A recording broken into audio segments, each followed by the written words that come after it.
125. Electabuzz. Honestly, one of my favorite Pokemon from Gen 1, and I don't really know why. We've said pretty much everything about him in terms of like, because we've already done Magmar and Yeah. Jinx. He's in the trio. He's the Thunder Punch guy. I really like his cry.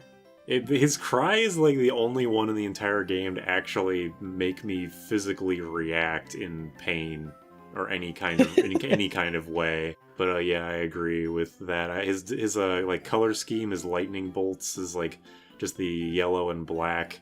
Yeah, like you said, the Thunder Punch thing. The fact that he's just kind of mad all the time. He's a very prominent Pokemon in Snap, where you can throw apples at him and he can get blown up by electrodes. Electivire is kind of cool. I like Electabuzz more though. Yeah, me too. I don't like Electivire's like giant fucking head. I never understood Electabuzz's render. Like, what are his arms doing? Why is he doing that? He's got one like flexing and one like punching a ghost to the side of him. Just doesn't look proportionally correct. Like, it looks like his arm that's flexing is just floating above his head. Yeah, it's like his shoulders are too high. Like he doesn't have a neck. I guess he doesn't have a neck, but Either that or like his shoulders are on his back instead of on the side of his head. that is a gross Like his thought. shoulder blades are his shoulders. I just noticed his like tail. I never really thought about the fact that he has a tail. Yeah. It makes sense because Magmar has a tail. And Jinx has a tail. It's just under the dress. Is that true? I've never seen it. If No. that's true, okay. Yeah, Electabuzz is just good. I'm looking up what his Japanese name is real quick. I hope it's funny, because I know Japanese Magmar is Boober. His name is Elaboo. Wait, Magmar's name is Boober? Yeah. That's amazing. Yeah, what the fuck is Jinx then? I don't know. Rogella. Rogella? Probably Rogella, because it's Japanese. Good thing Jinx wasn't Boober. Jinx is more phallic than anything.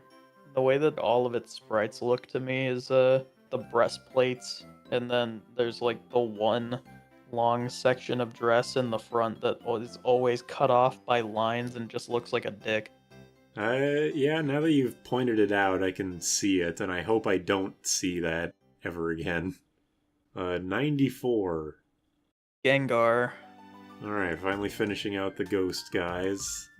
the ghost guy. Gengar, I think visually, I think I like Gengar the least out of the three, but it is still great. He's iconic for his opening, like the opening of Pokemon Red with Nidorino versus Gengar. For some reason. The Mega looks awesome. He, for some reason, lost Levitate in Gen 6 or 7 for some reason. I like that he's Clefable's shadow in a popular theory. I like that. It's cool. Yeah, I wasn't sure if I should talk about this for Gengar or Clefable, but yeah, the fact that they're so similar design-wise. I'm not sure if they were if the artist actually was going for anything with that, or if it was just like, oh, what if I drew like this kind of spherical, spiky creature, but I also drew it like dark and fucked up. Might have just ended there. I think it was just happenstance, because, like, realistically, if you look at Haunter and then Gengar, you can see it. And likewise, you can see how Clefairy goes to Clefable. So yeah, I can definitely see that it just happened. Gengar's just a mischievous little prick, and I think we can appreciate that. His Shiny's awful. Shiny Mega is cool. His Gigantamax is, in lore, literally a portal to hell. His Gigantamax is just a big-ass fucking nether portal where he has his mouth open, and you can hear cries of people you know screaming for help or for you or something in it, so you're lured into the gates of hell. It's fucked up. That is disturbing, but pretty sick, and in line with a lot of Pokedex entries, so... It has a really freakishly long tongue, although I think the entire line has weird tongues, so I guess that's not too special. I think that's just like kind of a ghost trope in Japan, because like boos also like have a long tongue and shit, and are mischievous. Yeah, that makes sense. 58. Growlithe. What, Growlithe? Yeah. He's like the police Pokemon, and I don't really know why. I like him though. Like, if there's ever a cop in any of the games as a trainer, they always have Growlithe or Arcanine. Same thing with the Gentleman. Yeah. Gentlemen also always have Growlithe or Arcanine. I assume it's because Growlithe was the dog. It was the only dog. He's the dog to Meowth's cat. Yeah. But it is interesting that you see that it's like there's two whole trainer classes that are just dedicated to that. Pretty sure Officer Jenny in the anime also uses a Growlithe. Yes, that is correct. But it's like cats aren't really... Because, you know, for the most part, cats are just stay-at-home animals. So really the only people that use cats as Pokemon are like little girls or just like kids. They're like, I found a cute cat. Or you're Giovanni, the head of a fucking mafia organization. Yeah. So it's like, that's how Mafia works, I guess, is the level 1 last and then the level 100 Giovanni. Get the fucking shitty ad music going. As far as like a Pokemon that is just an animal, I think Growlithe is pretty good. It's like very fluffy, it's orange. People love dogs, obviously, so there's a lot of appeal there. It kicks the shit out of Seal and Krabby and Pidgey, that's for fucking sure. Yeah, it's a cute dog. It's different enough. It evolves into the legendary Pokemon. Yup. It's very solid. Only downside is Firestone evolution. So you have to deal with a Growlithe until like level 44 to get Flamethrower. He's also got that weird like tuft of hair on the top, which is like a not something that dogs have. It's like a human hair thing. I think that's just for the evolution, because Arcanine has like the whole mane looking thing going on, doesn't he? Yeah, it does. That's a good point. I don't think it makes him look bad or anything. It's just kind of like when I'm looking at the whole kind of dog shape, I'm like, that sticks out a bit. But yeah, it does lead into the mane. Solid Pokemon. Both of them have very good cries in the anime. Legends Arceus has regional forms where they're rock, fire. I don't like them as much. Wait, really? There's a regional Growlithe? Yeah, the regional Growlithe looks like an old Chinese like dog statue, and I like it aesthetically. But that's about it. I don't like Rock Arcanine. I cannot believe I've never seen this before. That looks weird. That is a... Yeah, I like original Arcanine more too.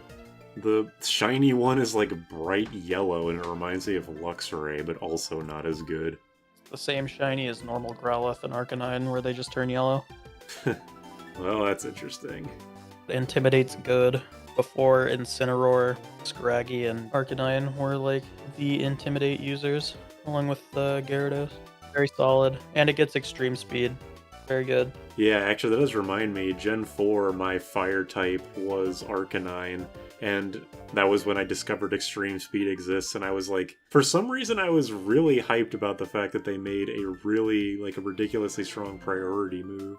Whoa, Quick Attack's actually good now. Yeah, exactly. It's like, before that you get Quick Attack, which is like a level 3 move, and then you get Aqua Jet on some Pokemon, which isn't bad, but I used just Quick Attack, but water type. Yeah, I used Empoleon, so I didn't have like a Weasel line or anything. So then when I got an Arcanine and I learned Extreme Speed, I was like, oh, this is like the best move ever. It is good. Unironically, very good move. These two things that I'm saying are more for Arcanine than Growlithe, but if in Fire Red, I think if you have the rival take Venusaur, then he has 2 Intimidators with Gyarados and Arcanine. Blue's champion team is just insane, no matter which one you choose. Yeah, he is one of the best champions in the series relative to the game that he's in. Up there with like Cynthia, probably. I think Blue, Cynthia, and Leon are the top 3 in some order. Leon's the Gen 8 one. Yeah, I've never beaten Gen 8, so I'll just have to take your word for that. He's the champion. He's got a Charizard and everything. 28. Ew, why does he look like that in that sprite? Sandslash. You don't like Sandslash here? I like Sandslash. I don't like this Sandslash that I'm sending you. Not even that bad, I just like don't like it. I fucking love this Sandslash sprite. He's so goofy looking. He's weird. He's like leaning really close to see if you've got any like extra cheese for him or something. You got games on your phone? Or yeah, that. You got games on your phone? I can't play them because, you know, I mean, look at me. Give him a fucking cookie clicker, and then next thing you know, your phone's on a fucking kebab. I was gonna go with Fruit Ninja, but I like that too. Fruit Ninja would just scratch your screen. You have to have him tap on something so it goes through the phone. Yeah, I guess the only kind of games he could play is like Connect shit. I like him though. He's pretty shit. Solid Pokemon though. In terms of design, I do like Sandshrew more just because I'm more attached to the cute little guys, but Sandslash is a good... He's the first stage, but more so, but like in a good way. I like his shiny that it only changes the back, like his back spikes to be red. That is cool. And the Alolan forms of both are pretty bad, but okay, I guess. They're also ice type, right? Yeah, they're ice steel. Oh, I didn't know about the steel part. Yeah, I don't really know why they went with having two-stage Gen 1 Pokemon have ice element variants, but... In the Hawaii region. Yeah. Sandslash's iconic move is in the name. It's Slash. And he's not good at using it because he's not that fast, so the crit doesn't matter. Yeah. I think he can learn Swords Dance, although you'd hope so, considering how much of his body is spikes. It's like Swords Dance, the typical Dig, Earthquake, Slash, about his notable moves.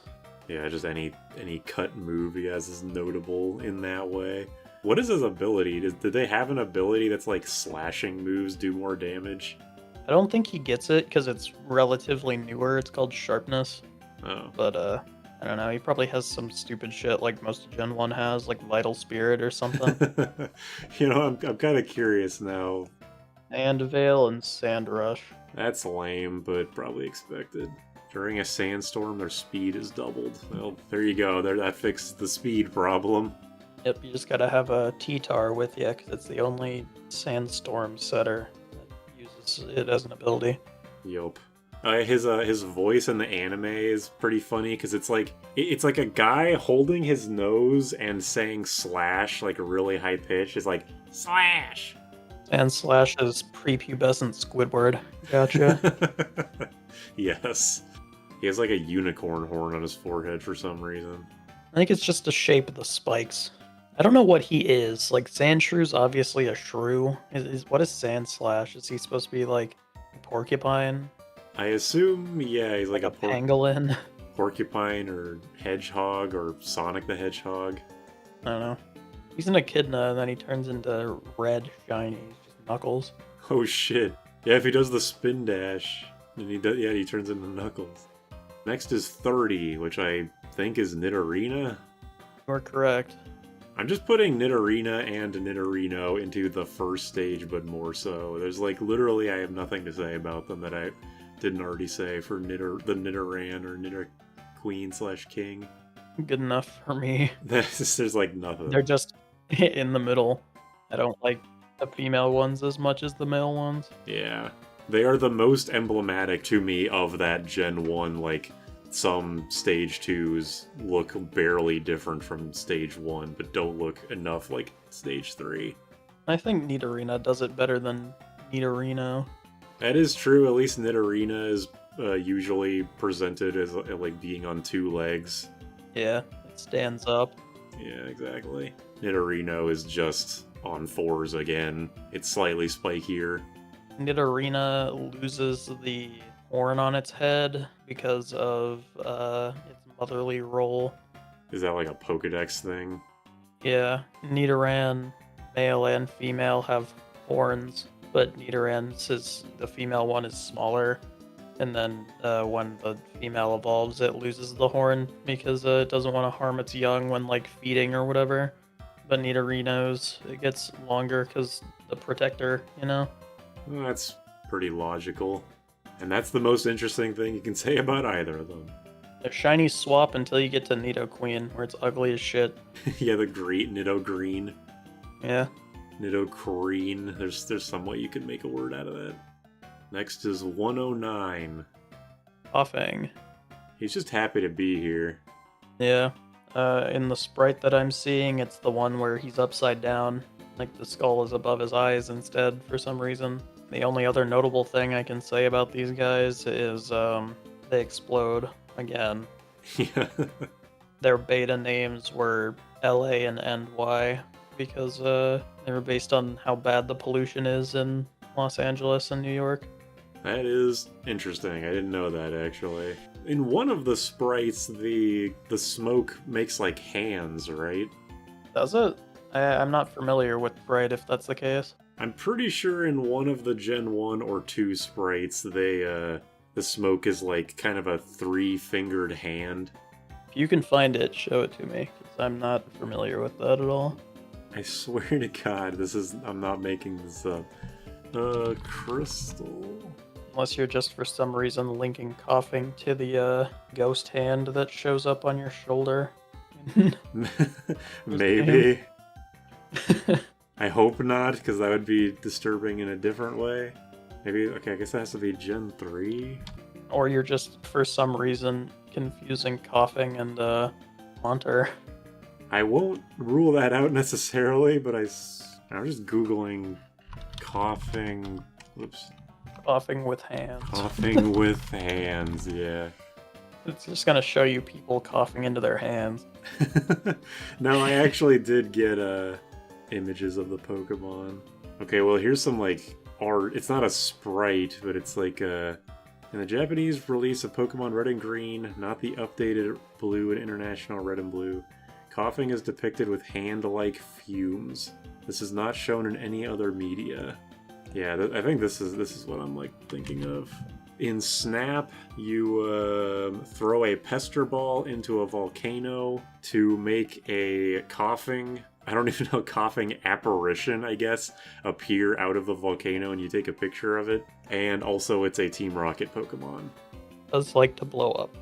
A lot of the circle Pokemon love to explode. Yeah, I will say that the explosion thing probably works the best for them because, like, they're just made of gas. They need some sort of spark. Well, if they cough too hard, then it creates friction, and friction creates spark. Boo! How do you get friction from a gas? He just rubs on the ground really fast. But gas doesn't do that. Look, I don't know, man. Maybe it's just like self-destruct. This is like not as funny as I think it is, but it's like whenever the trainer's like, okay, Koffing, you self-destruct, he like takes out a match and runs over to him really fast. Yeah, he uses his fucking gas hands that you just showed to grab a lighter and just spark up real quick. Yeah, that works too. One thing I should have mentioned with Electrode, now that we're mentioning that explosion, is they are bombs. That is, yeah, that's true. They are just fucking bombs. Very true. Yes, that's I like them as mimics in that way. Yeah, that you get close to them and they just blow up. Is there is it Galarian wheezing? Is that the regional form? Yeah. Is there also Galarian coughing, or is it just wheezing? Just wheezing. Okay, well, never mind then. I like Galarian wheezing though. We'll get to that. Yeah. Next is 141. Sounds like one of the legendaries, maybe. Almost, but not quite. Kabutops. Another scythe-armed man. Definitely going up in sick as hell with Scyther and Beedrill. He's solid. We probably mentioned this last time, I don't remember, but like, Omanite and Omastar, there's like not enough differences, and Kabuto and Kabutops, there's too much. Or too many, I guess. Too many differences. It's like all the black nothingness under Kabuto just kind of popped out and formed into this body with the scythe arms. Yeah. Like, the only thing that's remaining from the original, from Kabuto, besides the typing, obviously, is the brown color. Pretty much, yeah. But that doesn't stop the design from being awesome. You can see a skeleton of it in the Pewter Museum, I think. Yeah. I like it. It shouldn't be rock or water type, honestly. Looks like it should be bug and maybe ground or something. Yeah. I mean, if it was introduced in a later generation, maybe bug steel, but we've already got Scizor for that, so I don't know. Nothing about it is steel. The sides are like more Wolverine bone claws. Yeah, that's kind of where I'm going with it. Pokemon has just indoctrinated me to equate fossil to rock Pokemon. Yeah, it's because they did that until Gen 8. Yeah. Stupidly. Every fossil's a fucking rock. It definitely shouldn't be water, that much is very true. I mean, I get it for Kabuto. Those things came out of the water. That makes sense to me. But also, both fossils shouldn't have been rock-water type. There's just, like, no point in using the worst one, then. I'm trying to think if there's any Pokemon in Gen 1 that lost a type on evolving. I'm not counting Eevee again, because it's just, like, completely different. Not in Gen 1, but technically Gloom. This Blossom was Gen 2, and it gets rid of Poison type. That's true. But at least just staying in Gen 1, I can imagine a thing where the designers are like, well, we only want Pokemon to, like, gain types, if anything. Like, it would be weird to lose them, so... Maybe they considered getting rid of the water typing for him, but they felt like it would have been weird for him to be the only Pokemon to do that. But then in Gen 2, they just didn't care because, yeah, the Blossom thing. I'm just mad about Rock. They could have made fucking Kabuto bug water. That would have been neat. Like, Omanyte looks like a rock water type. Kabuto doesn't. Yes, I agree. It really does not look like a rock water at all. Pretty sure Kabuto is another Pokemon or Kabutops is another Swords Dance user, which again, you'd hope so considering what it looks like. I think the Gen 1 back sprite, it has like a weird fin on the back of its head that is not in any other back sprite in the series. Or maybe it's future games do have the fin on the back of his head, but it doesn't have it in Gen 1. He's Gen 3 sprite. I don't know what's wrong with him, but he just doesn't look like him. he's like a praying mantis. I think it's the color mostly. He's more green brown than he is brown. That was actually something that I kind of noticed looking at a lot of... No, it was when I was doing the Emerald Randomizer, that was it. I noticed a lot of Pokemon that were not in Gen 3, like in either Fire Red, Leaf Green, or the actual Gen 3 games. Their color schemes were for some reason really weird. Like, Pichu is weirdly pale. Yeah, you can see this guy is like has a weird green tint to him.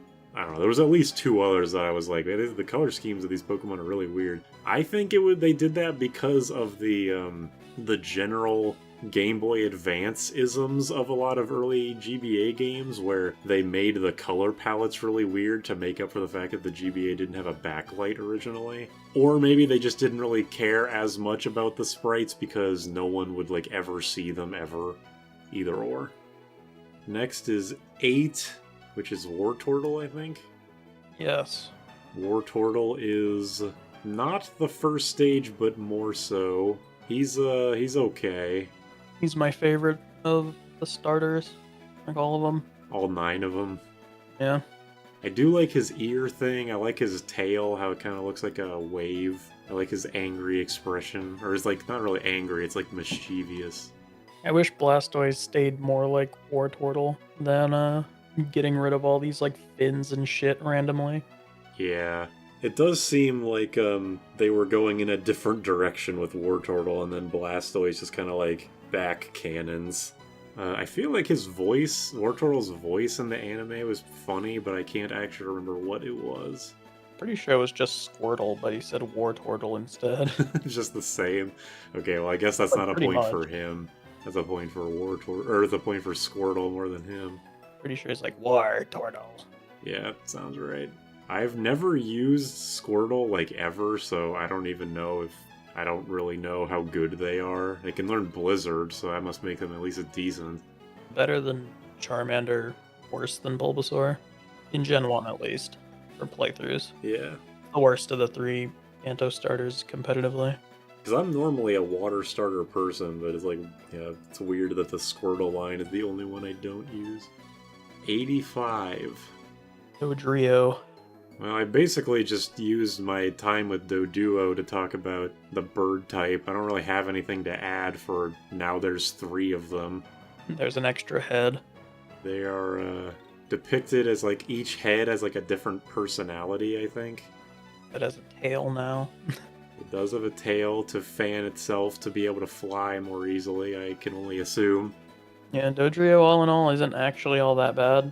It gets Tri-Attack, Drill Peck, it's fast, physically strong. It just comes so weirdly late in the game is the main problem.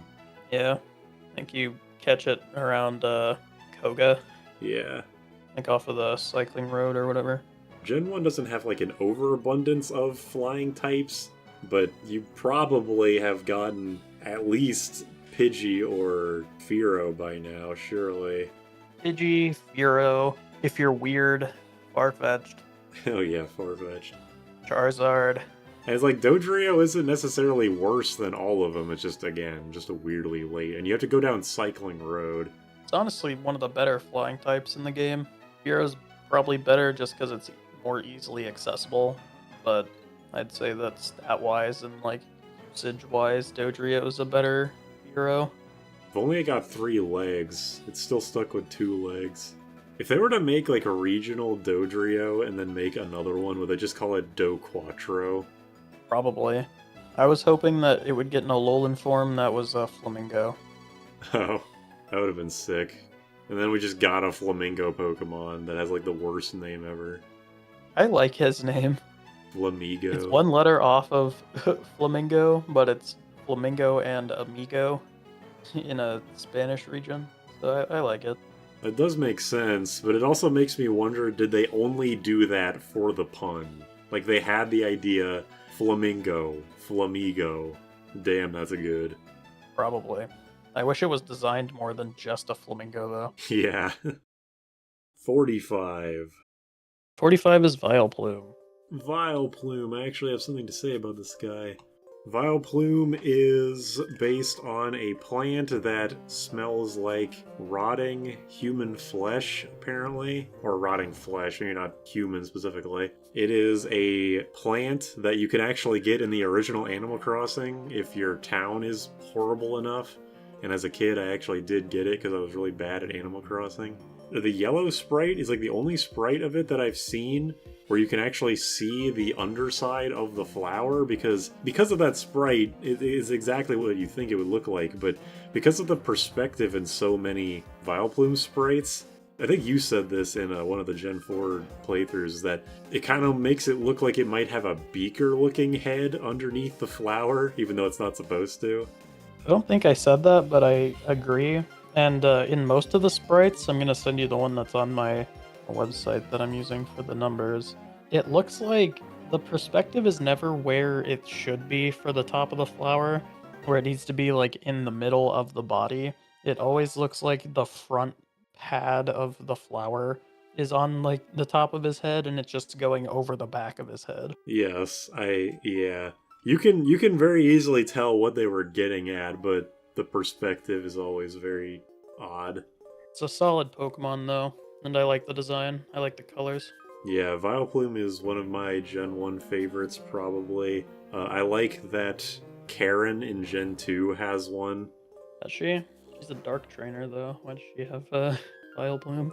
Because it's an evil plant, I guess. I don't know. Because it's dark, it looks dark. Like, you could tell me that it's like dark grass, and I'd probably, if this was like not Gen 1, I'd believe it. It looks like a poisonous flower to me. I think it works. The actual dark grass types seem more dark grass than Vileplume, in my opinion. Like Cacturn. Like he's definitely a grass dark type. Honestly, I always forget that Cacturn is part dark. Shiftry. And Shiftry too. I mean, yeah, I don't really know why they gave her Vileplume, but I'm glad they did, because it feels like it fits with the rest of her team. I think she also has Gengar, so, you know. In Pokemon Snap, it has a bunch of poison coming out of the top of its head because it's sleeping, which has, like, implications, I guess, because, like, don't fall asleep next to a Vileplume, you'll die. I wouldn't fall asleep next to most Pokemon because I'd be worried they'll kill me. Well, yes, yeah, you're right. I like Erica with it. Yeah, Erica having a Victory Bell and a Vileplume is obviously very appropriate. I think she lost it in Yellow in favor of just having Gloom. She has like Gloom, Ivysaur, Victory Bell, I think. Her team is much less interesting. Next is 119. The King of the Sea. SEAKING? Yeah. Oh, thank God. Dude, I was unironically considering making like a tier above Butterfree for SEAKING because this is like, this might be the worst Pokemon ever, like not even exaggerating. It's fucking like the most forgettable piece of shit fish. It's ugly as hell. It's got like a human mouth. It's got a horn for some reason. It's got giant eyes, like giant anime eyes. Its color scheme is just hideous to look at. It has nothing remarkable about it whatsoever in its stats or in its moveset or like anything. It's just like they did it. They made the fish Pokemon. It sure is a goldfish. It's like I'm putting it, I'm making its own fucking tier. I don't know where I'm gonna put this tier, but I'm making it SEAKING. I have nothing. The only thing I ever really have ever had to say about SEAKING is I had some friends over and we were doing like 2v2. It wasn't actually 2v2 because, you know, it was Pokemon Stadium, so it wasn't double battles. But it was like me and a friend versus two of our other friends, and we had a SEAKING on our team, and we were just spamming Horn Drill, and we won with SEAKING. That's like the only thing SEAKING has ever done in its entire existence. It is a water type of all time. It is the water type of all time. Some people talk about like what's the most forgettable Pokemon, and I don't think that any Gen 1 Pokemon is probably in that discussion, but I do think that if you were to include a Gen 1 Pokemon, SEAKING would have to be up there. Also, there's the fuck yeah SEAKING meme, which I don't know how it came about, but I can only assume it's ironic because it's SEAKING. That's all I got. Do you have anything to add?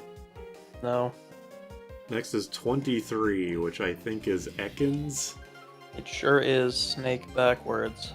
It's a snake. It exists. I know I just went on a huge diatribe about fucking SEAKING, but I have no such speech prepared for Ekans. It is a snake. Gets coil. That's it. What does that do?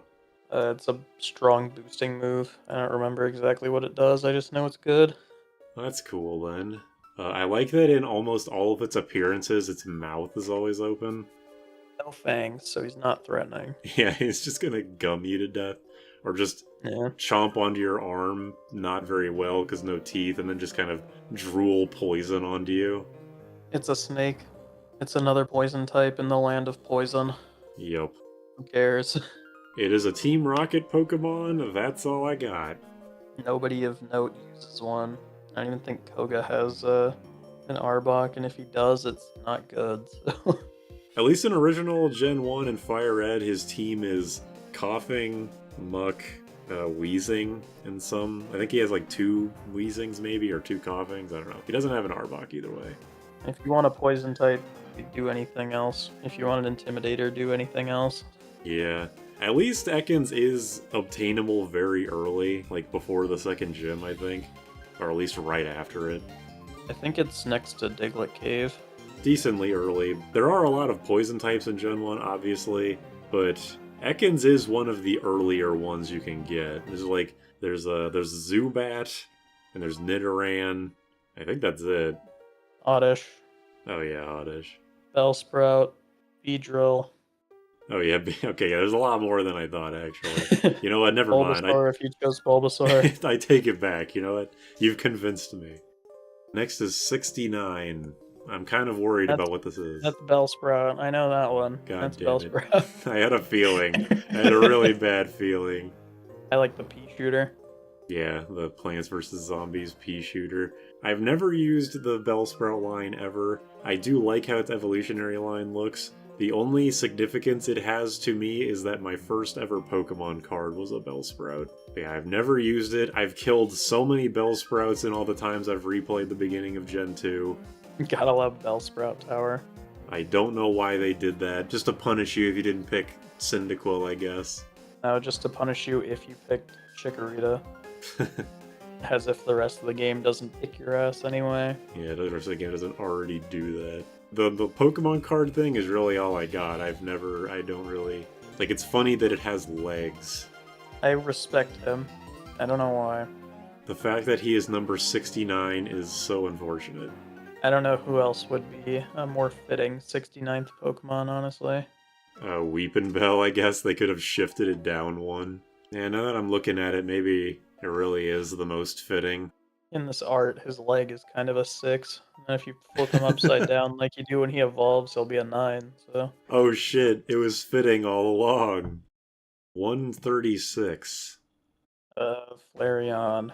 Oh, finally we get to talk about an evolution. Is Flareon still considered the worst evolution, or has that been passed on to someone else? No, it's still complete garbage. I think Leafeon is the next one to be bad, but I think Flareon's still worse. I would believe that, yeah, the grass one. Flareon, the infamous physically oriented fire type that didn't even get a physical fire move, or a good one anyway, until after the physical special split had been around for a generation or two. Its most notable moves are the ones that hurt itself. Yup. Flare Blitz and Double Edge. It surprisingly kicked my ass in the Diamond playthrough. Like we were memeing on it for like the whole time, but I was getting kind of flattened by it.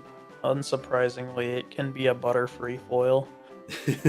Like everything else. This is like a very basic opinion probably, but out of all evolution designs, it probably is my first or second favorite just because it's like it keeps the fluffiness. It's just like Eevee, but more so, and red/orange, depending on how you want to look at it, depending on the sprite.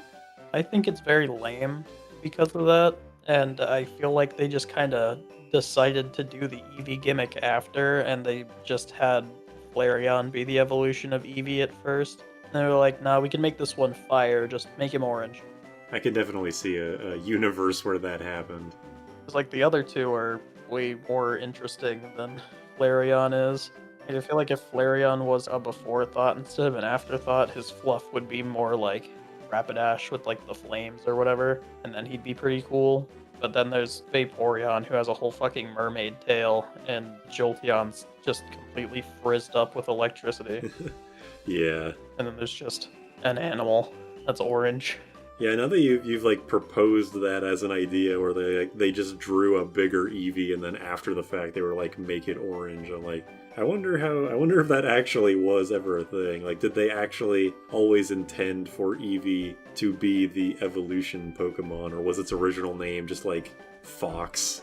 Even though Flareon sucks, I kind of respect it. They didn't really try with him at all, or with it at all, but it's a cute little guy, I guess. Its shiny is even more Eevee looking. Oh yeah, it really is. 88 is next. Grimer. I like his sprite. Grimer does have pretty good Gen 1 sprites. Just so happy to be here. I like that Gen 1 had, not like a ton, but like they, for some reason, weren't afraid to stray away from pollution Pokemon. Like, in the 90s, pollution was already so bad that they were like, we could make some social commentary on this, that the pollution has personified. Then we had Koffing and Wheezing to throw shade. Yeah. I like Grimer and Muck being just like trash sludge, but they eat the trash, so they're actually like helpful. Yeah, it's like how it feels like once or twice a year there's some kind of science breakthrough. It's like we invented a type of mold that eats plastic or whatever. It reminds me of that. We've synthesized a bug that can eat batteries, like spent batteries. I don't know. Just saying shit. We created an ocean for your used car batteries. Yeah.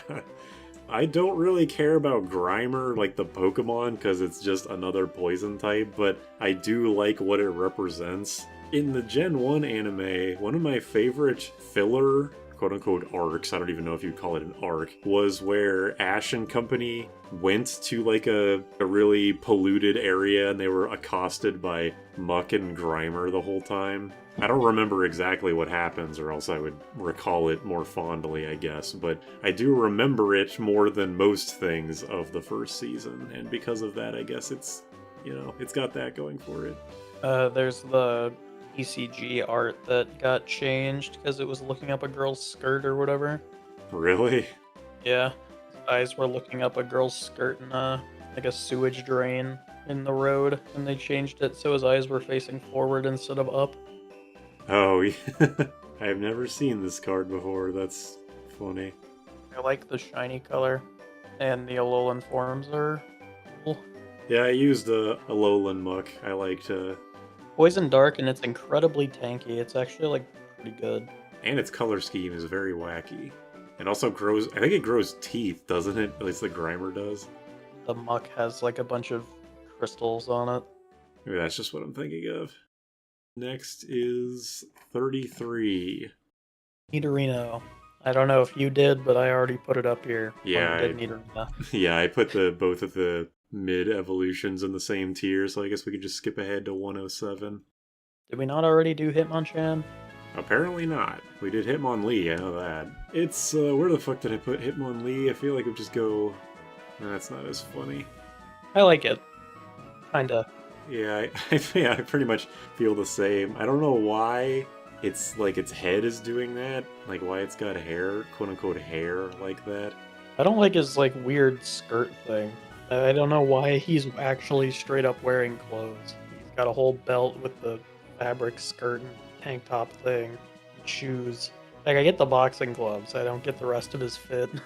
Yeah, it is. I don't know why. This is my first thought. Like, Hitmonchan went to Smash 64, stole Link's 4th outfit, which is like the bright purple, or like the lavender, kind of bright lavender one, and like cut it into pieces and then started wearing it, and like that's his outfit.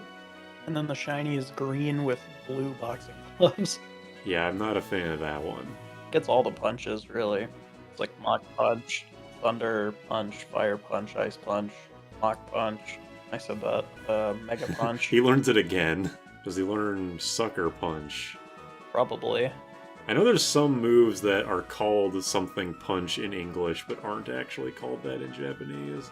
Yeah, I think Sucker Punch is like Sneak Attack or some shit in Japan. Yeah, he's pretty well known for being one of the, I don't know, I guess best recipients of the physical special split. He is the more defensive one. I think I said in our last recording that Hitmonlee was the defensive one. I think I was wrong on that. Neither of them look particularly defensive, if I'm being honest. I feel like Mr. Killer Bean down there looks more defensive than the one that's literally punching you. True. Hitmonlee has the stretchy legs. I hope to God Hitmonlee doesn't have the stretchy arms like he's fucking Luffy. I don't think Hitmonchan has stretch arms. I don't think he's Stretch Armstrong. Thank God. Is the Machop line supposed to be like wrestlers? I don't know what they're supposed to be. Because they have like the belt, or at least Machoke and Machamp do. Maybe they're like competitive weightlifters or something, and that's like the weight belt. Oh yeah, maybe. I think they're just bodybuilders. Yeah, I guess I'm trying to like logic this out as if it needs to be logicked out, but like you got Hitmonchan, the boxer, Hitmonlee, kickboxer, I guess, Machamp. Yeah, they're either like wrestlers or weightlifters or. Pretty sure they're just bodybuilders, because if you also think for the counterparts to Gen 5, Machamp has Kingler, which is another strong man just lifting a bunch of heavy shit. And then Hitmonlee and Hitmonchan have Throw and Sock, which is karate and judo. Oh yeah, I forgot about Throw and Sock. I think they're just based on fighting styles, and then the Machamp line is just bodybuilders. Yeah, that makes sense to me. But yeah, Hitmonchan's special attack is like 35. That's funny. Really good at using those elemental punches until Gen 4. Yup. And then he becomes shit. Yeah, because then he was outclassed by then, so you don't really need him anymore. I think I asked this when we were talking about Lee. Have they introduced any more Hitmons? Or like, is there a Mega Hitmon or Gigantamax or like regional forms, any of that shit? Just Tyrogue and Hitmontop. Man, they stopped at Gen 2. What the fuck is Hitmontop supposed to be? He's just a top? Breakdancer? I don't know. Dr. Bustdown, he's awesome. Okay. Next is 82. Magneton. Oh man, where's 83 then? Oh, wait, the Magneton you said? Yeah. For some reason I heard Magnemite. Okay, thank God. This fucker is getting his own tier at the very bottom. I hate this goddamn guy. Yeah, you hate him so much I drew a wanted poster for you. Yeah. Not necessarily because of the design or like the typing or the moveset or whatever. Well, I guess it's because of the typing, but I'll get into that. I am kind of a fan of Gen 1's the evolution is just more of them. Yeah, the tendency for there to just be, oh, it's the first thing, but there's more. It's just that in Gen fucking 2 and 3, this thing is so goddamn annoying. Yeah, in Gen 1, I'm sure it just being electric type doesn't really matter too much. But then the steel type kind of fucks you over. Exactly. When I got to, because I played Crystal Clear, the ROM hack, so when I got to Jasmine, I got really fucked over by all of her steel types, but especially Magneton, because not only, yeah, it has the steel typing. Doesn't even have a Magneton normally. She has 2 Magnemites and a Steelix. She couldn't find the third Magnemite to fucking duct tape them together. Yeah, she couldn't just brute force it. At least when I fought her in Crystal Clear, she at least had the Steelix and Magneton and might have had like Scizor or something. But yeah, she was like already annoying there, and this is like Gen 2 before movesets started actually being good. But then we got into Gen 3 where I had to over level so much to beat Watson that the next half of the game was a complete non-issue. Even the flying type gym leader, who has a friggin' Altaria. I know Altaria isn't that dangerous, but for Butterfree it normally would be. I think Swellow would be more dangerous because it's faster for Butterfree. I actually can't remember if she did have a Swellow or not. The only thing I remember is that she has a Pelipper that spams Protect, because everyone spams Protect with Pelipper for some reason. Unless you're using him in competitive, and I fucking hate that Pokemon. It's so good. We'll get there we'll get there eventually. We'll have to look forward to that. Because Watson's ace is supposed to be the Manectric, right? In Emerald, it's the Manectric. I don't think he has one in Ruby Sapphire. Well, I did Emerald at least, and the Manectric was no problem because I had Psywave, but I spent like an entire part of my Emerald series just trying and failing to fight that stupid-ass Magneton. And luckily, it wasn't as big of a deal in Gen 4 because I got Hidden Power Ground, but I can only imagine it would have been as annoying, maybe worse, if I didn't have that. I'm glad I convinced you to go look for the hidden powers. No kidding. In every other game, my hidden power is like grass or flying or something. I think ground is probably the best hidden power type for you. It deals with electric, steel, rock. Yeah, I think there's no question. It is definitely the best hidden power for a Butterfree. Yeah, I hate this. I hate this guy. He made a mockery of me in Emerald, and I'll never forgive him for that. And then he got an evolution in Gen 4. I like them, personally. I don't have a vendetta against them because I'm not a Butterfree-only trainer. I think Magnezone is really cool. I like that Magnemite and Magneton are just a Magnemite, but then 3 of them. I think it's funny, and it makes sense because magnets. Yeah. I do understand that my dislike of the Pokemon is purely based on my perspective of doing the stupidest challenge run of all time. I think he's solid. Solid Pokemon. I don't like that you have to evolve him with the bullshit of be in an electrified area. Is that's Magneton to Magnezone, right?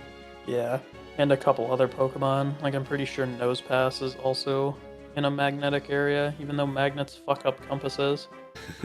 Like, in Gen 4, they probably did it the best. Like, out of all of the level up this Pokemon in a specific area, evolutions, and games, Gen 4 probably did it the best because Mount Coronet was an area that you visit repeatedly throughout the game.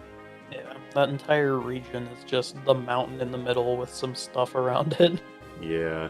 Unlike Gen 7, where it's like, oh, you wanted a fucking Alolan Ninetales? Suck my dick. Well, Alolan Ninetales is Ice Stone. But, yeah, you want Crabrawler's evolution? Too bad, that's at literally the very end of the game. It's on Victory Road. Do you want Magnezone or Vikavolt? Because Vikavolt's another one that evolves in magnetism. You have to wait until the last totem Pokemon. Yeah, the Gen 7 did that pretty badly. Next is 99, which I think is Kingler? Sure is. I like Kingler. He is, like, the first evolution, but more so, but I like his... You don't know if his expression is, like, mad or, like, overconfident or what it is. I like to think he's, he talks like an old Chicago mob boss, like, man, look at my claws. You're gonna get the crab... You're gonna get the crab hammer, see? Slam. Yeah, exactly. You better take 5 steps back before you get hit with this crab hammer. I pretty much just said what I needed to with Krabby. Ash did eventually evolve it into a Kingler. Mostly what I think about with Kingler and Crabhammer is that water types in Gen 1, like it feels like a lot of water types have signature moves, although I might just be thinking about Waterfall and Crabhammer. And those moves aren't bad. I think Waterfall still has the flinch thing in Gen 1. I don't know if it's in Gen 1, but probably. I know that it's still there today. Waterfall flinches. Waterfall is actually the signature move of Seaking in Gen 1, weirdly enough. Crazy. And then they just said, nah, actually, we're going to make it an HM. Yeah, that's how unremarkable that they made that fish. They should have just had it be Whirlpool if they were going to do that, because that HM is fucking useless. Yep. They had a pretty good string of good water HMs, but they fucked it up with Whirlpool. Any game where Whirlpool is required is ass. Surf is good, Waterfall's good, fuck Whirlpool. Dive is okay, I guess. Oh yeah, Dive is a thing. It's just fly, but it's water, because of course. I hate that there's 4 water HMs. It's so dumb. It is dumb. It unfortunately makes sense. I mean, it makes sense, like, in Gen 3, where half the game is water, but it is annoying. I feel like they didn't need Waterfall in Gen 3. The only reason you need it is to get up to Victory Road, because they forced you to. I think Dive being a gimmick in Gen 3 would have been cool, but Waterfall was not needed. They really should have leaned more into the dive spot thing, yeah, because when you find Sutopolis for the first time, it's like, it's really cool, but unfortunately there's not a whole lot else to find underwater. There's a bunch of hidden items and like the shards that you need for evolution stones with the shard guy. There's some hidden areas in Omega Ruby Alpha Sapphire at least for hidden bases and like side areas and stuff. It's kind of cool. And Relicanth is underwater. And Chinchou in Lantern. Well, just Chinchou, but still. I was gonna mention Chinchou after I finished my sentence, because it's another one of those Pokemon like Slugma and Skarmory that I thought was a Gen 3 Pokemon for the longest time. Same. I think you can also find... Wait, did you say Clamperl? No, I said Relicanth. Clamperl, too, which is a cool Pokemon, I guess, but we'll get to that when we get to Gen 3, I suppose. I know its evolutions are, so it makes sense, but I don't know. Clamperl screams Gen 2 to me, but I guess that one is Corsola. I want to, like, definitively say, like, yes, it's absolutely Gen 3, but also, I have thought that before about a Gen 2 Pokemon, so I'm not going to say one way or another. Yeah, that's a Kingler. We were definitely talking about Kingler that whole time. I really like Gigantamax Kingler with his bubble beard. It's funny. Oh yeah, the bubble beard. And like those bubbles is like super toxic or something, apparently. Ooh, poison water type? His sprite inconsistencies are weird to me. In the sprite I'm looking at right now, he has 2 big claws, he's only supposed to have 1. And then the size of that big claw changes in like every sprite. Sometimes it's fucking massive, sometimes it's the same as the other one, and sometimes it's like a little bigger. I feel like they were trying to go for a kind of regional variant thing, like how every Arbok in every region is supposed to have a different face, so it's like every region has a different claw size for Kingler, maybe. I also wish it did something with King's Rock, like Slowbro does, or Slowpoke to get Slowking. I wish there was something with the King's Rock for any Pokemon that has King in it. What does that do? Is that just the Flinch Rock? Yeah, it gives every move a 10% chance to flinch or something. But I wish if you gave it to a Pokemon with King in its name, like Nidoking, Slowking, Kingdra, Kingler, all these Pokemon, it would give them like an attack boost or something. Yeah, that would be cool. The only issue I could potentially see is that the names probably don't line up in Japanese. Probably not. But the idea is solid. Next is 127. 127. Pinsir. Yeah, the other bug. It is Heracross, but worse in every single way for me. I think you get it in the Safari Zone, but that's like the same thing as Scyther. Like, I can't imagine where else you would get it. I'm pretty confident Pinsir's only in the Safari Zone, and by that logic, since Scyther and Pinsir are supposed to be tied together in in Gen 1. It makes sense that both of them are there.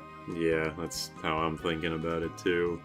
I think Pinsir, it gets something that's notable, but it's not notable enough to care.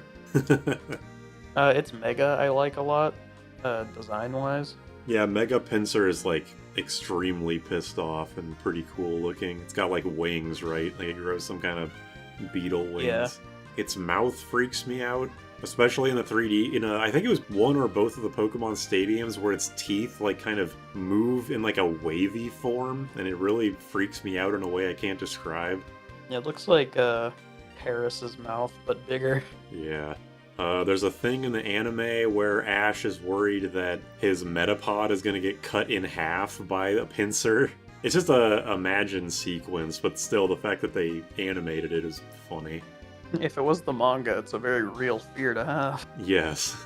I think the only non-normal move it learns in Gen 1 is Submission, and that's a fixed damage move, so whether that actually counts is debatable. Not really. People don't consider Dragon to have any moves in Gen 1 because it's just a fixed damage move. Yeah. But other than that, yeah, it's it and Scyther have a mini game in, I assume, Stadium 1, where it's like a timing game. Someone lets go of a log and you have to cut the log on a specific part, and if you're the closest, you win. It's a cool one. But other than that, yeah, other than that, just saying, like, it has a cool design, but is kind of bad for how cool it looks. That's kind of it. Super left in the dust for me, because it's the counterpart to Scyther, and Caesar is my third favorite Pokemon of all time. And then after that, they scrapped that and was like, no, it's actually a counterpart to Heracross, and Heracross is in my top 10 also. And I just don't give a shit about Pinsir. Both of the Pokemon that it's had counterparts to have left it in the dust in like terms of interestingness. I think it's a Stag Beetle. I don't know, you could tell me like any decently gross looking bug and I'd say, oh yeah, that makes sense. Pretty sure Pinsir's a Stag Beetle, and I know Heracross is a Rhinoceros Beetle. Yeah, that one makes more sense. Next is 90. Shellder. I like Shellder, I don't like it more than Cloyster, just because Cloyster's better and has my favorite competitive strategy to use because it's funny. I still like Shellder though. It's on my computer's background. Shellder's another Pokemon that I think has a funny anime cry, but I can't remember what it is exactly. I don't get why it has a big tongue. The tongue is like the most iconic part of its design probably, so if you removed it, it would be like nothing. So that's probably why. Like the artist like drew Shellder and was like, well, I did it. What now? And then he just drew a tongue. Is a clam. It's a clam with eyes. Like, what do I do now? And he drew a tongue and like, oh my god. I'm a genius. And they gave him a raise. He doesn't have water type or ice type yet, right? Is he just water? He is just water, yes. So he's like Seal in that way, but at least you can get him in a reasonable time, unlike Seal. Where do you get him in Gen 1? I don't even know. I'm pretty sure he is a Good Rod Pokemon in between... Like, if you Good Rod somewhere in between Lieutenant Surge's gym and Koga's gym, you'll probably find it. So it's on the same route as, like, the Snorlax next to Lieutenant Surge, like that route? Yeah, that's like my first thought. Yeah, that's where I would guess he is, too.